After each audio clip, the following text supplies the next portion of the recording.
gouvernement ici, donc conserver les libertés démocratiques, mais ce coup de force qui a été déjoué, quelles peuvent être ces répercussions sur la vie politique du pays?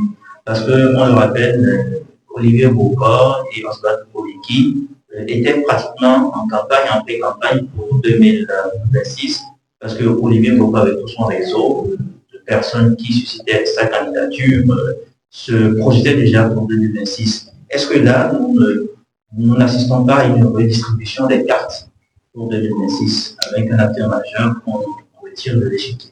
Tout à fait, mais je ne suis pas dans le cœur du président Païtalon, mais je crois que c'est l'objectif. C'est l'objectif quand jusqu'ici il n'a pas encore dévoilé son dauphin jusque-là. L'objectif c'est que nous sommes en politique et tout est permis et tous les coups sont permis. Et peut-être au dernier moment on va finir par découvrir l'heureux élu de Patrice Talon à qui il va vouloir confier sa succession, il va laisser sa succession. Alors, donc, oui, comme vous le dites, hein, il y aura forcément un certain cafouillage dans le milieu politique du pays, tout à fait. Voilà, cela va sans dire.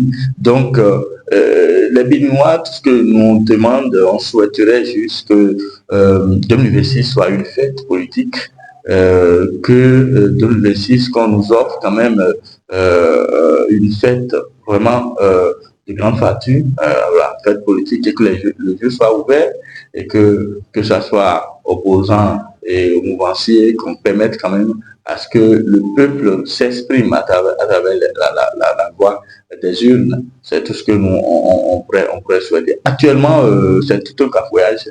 On ne sait à quel sens se vouer pour le moment. Et quand ça se passe comme ça, les citoyens sont voilà, on ne sait pas vraiment ce qu'il faut penser, on est là, voilà. Et c'est pas souhaitable. Ce que moi j'aurais proposé, je proposerais des assises nationales, que le gouvernement organise des assises nationales et qu'on discute avec la population par rapport à l'organisation des élections générales de 2026.